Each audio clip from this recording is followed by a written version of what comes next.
Uyabona into engiyithanda ngokuba mdala ukuthi mawusukhulile usumdala uye understand ukuthi uyilolu hlobo lomuntu.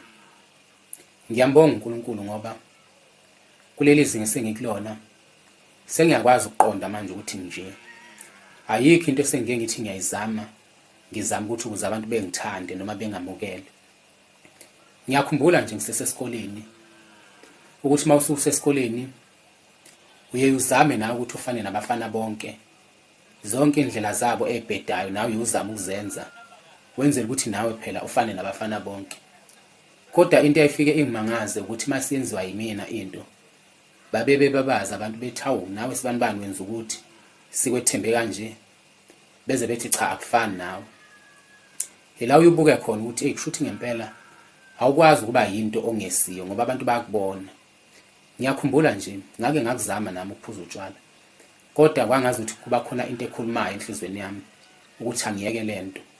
Ngazizwa ngizisola kakhulu, emva kwalokho angiphindanga ngakuzama futhi ukwenza.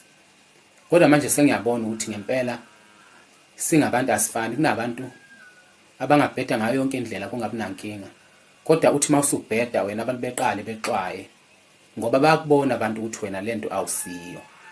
Uyazi ngisho uhleli nabantu bakubona lo muntu ohleli nathi lo akafani nathi, noma ngabe nihlele ethaveni noma ngabe nihleziphi, kodwa abantu bayabona futhi bekutshela ukuthi wena unjena, wena ubelong kuba nathi la, ngoba abantu bakwazi ukubona ngale, bakwazi ukubona ubuwena into ongeze ngayinaka wena, kodwa abantu bayakwazi ukubona bekutshela ukuthi wena uyilolu hlobo lomuntu.